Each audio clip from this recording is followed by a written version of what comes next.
Hello everyone, welcome to Brilliant EduTech, the best solution ever. Hello everyone, ഇന്ന് നമ്മൾ എത്തിയിരിക്കുന്നത് ഒരു എക്സാമിൻ്റെ പുതിയ നോട്ടിഫിക്കേഷൻ അറിയിക്കുന്നതിനായിട്ടാണ്. കാറ്റഗറി നമ്പർ നിങ്ങൾക്ക് ഇവിടെ കാണാം, 232/2024. മെഡിക്കൽ എഡ്യൂക്കേഷൻ ഡിപ്പാർട്ട്മെൻറ്റ് വിളിച്ചിരിക്കുന്ന പോസ്റ്റാണ്. പോസ്റ്റിൻ്റെ പേര് ബയോ കെമിസ്റ്റ് എന്നാണ്. അപ്പോൾ നമുക്ക് ഡീറ്റെയിൽസ് അറിഞ്ഞാലോ.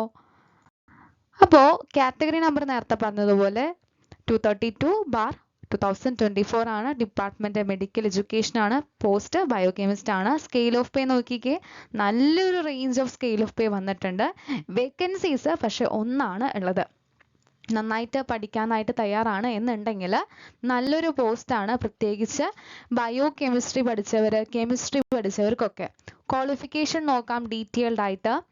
നമ്മുടെ method of appointment direct recruitment ആണ്. ക്വാളിഫിക്കേഷൻസ് MSc ബയോകെമിസ്ട്രി ആണ്, അതല്ലെങ്കിൽ MSc കെമിസ്ട്രി വിത്ത് biochemistry പഠിച്ചിട്ടുണ്ടായിരിക്കണം.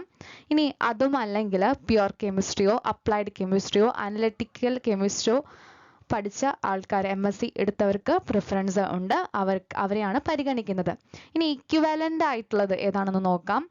As per special rule MSc biochemistry, അതായത് MSc മെഡിക്കൽ ബയോകെമിസ്ട്രിയോ അല്ലെങ്കിൽ applied science, master of applied സയൻസോ ആണെങ്കിൽ അവർക്കും ഈ ഒരു എക്സാം എഴുതാൻ എലിജിബിൾ ആണ്. ഇക്വിവാലൻ്റ് ആയിട്ട് വരുന്ന ഡിഗ്രി ക്വാളിഫിക്കേഷൻസ് ആണ്. ഇനി നമ്മുടെ ലാസ്റ്റ് ഡേറ്റ് ഓഫ് ആപ്ലിക്കേഷൻ എന്ന് പറയുന്നത് സെപ്റ്റംബർ മാസം 4-ാം തീയതിയാണ്. എപ്പോഴാണ്? സെപ്റ്റംബർ മാസം 4-ാം തീയതിയാണ്. അപ്പോൾ ഈ പറഞ്ഞ ക്വാളിഫിക്കേഷനുള്ള ആൾക്കാർ മറക്കാതെ പെട്ടെന്ന് തന്നെ നിങ്ങൾക്ക് അപ്ലൈ ചെയ്യാം. നിങ്ങൾക്ക് ഈ ഒരു എക്സാമിന് പ്രിപ്പയർ ചെയ്യാവുന്നതാണ്. എന്തായാലും കെമിസ്ട്രി ബേസ്ഡ്, അതുപോലെ ബയോ കെമിസ്ട്രി ബേസ്ഡ് ആയിട്ടുള്ളൊരു സിലബസ് ആയിരിക്കും ഉണ്ടായിരിക്കുക. അപ്പോൾ ഈ ഒരു ക്വാളിഫിക്കേഷനുള്ള ആൾക്കാർ തീർച്ചയായും മിസ്സാക്കാതെ തന്നെ അപ്ലൈ ചെയ്യാനായിട്ട് ശ്രദ്ധിക്കുക. അപ്പോൾ ഈ വീഡിയോ നിങ്ങൾക്ക് യൂസ്ഫുൾ ആയിട്ടുണ്ടെങ്കിൽ താഴെ കമൻറ്റ് ബോക്സിൽ ഒന്ന് അറിയിക്കുക. വേറെ നിങ്ങൾക്ക് എന്തെങ്കിലും സജഷൻസോ ഡൗട്ട്സോ ഉണ്ടെങ്കിൽ താഴെ കമൻറ്റ് ബോക്സിൽ പറയാം. അപ്പോൾ ഇതുപോലുള്ള കേരള PSC എക്സാം, പ്രത്യേകിച്ച് സയൻസ് ബേസ്ഡ് PSC എക്സാംസിനായിട്ട് മറക്കാതെ നോട്ടിഫിക്കേഷൻ എനേബിൾ ചെയ്യാനായിട്ടും ചാനലൊന്ന് സബ്സ്ക്രൈബ് ചെയ്യാനായിട്ടും നമ്മുടെ ടെലിഗ്രാം ചാനലിൽ ജോയിൻ ചെയ്യാനായിട്ടും ശ്രദ്ധിക്കുക. ഡിസ്ക്രിപ്ഷൻ ബോക്സിൽ ലിങ്ക് ഉണ്ടായിരിക്കും, നിങ്ങൾക്ക് ജോയിൻ ചെയ്യാം.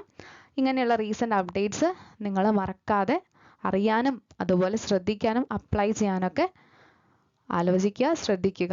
അപ്പോൾ അടുത്തൊരു ക്ലാസ്സിൽ അല്ലെങ്കിൽ വീഡിയോയിൽ കാണാം. എല്ലാവർക്കും നല്ലൊരു പ്രിപ്പറേഷൻ ഉണ്ടാവട്ടെ എന്ന് ആശംസിക്കുന്നു. Thank you.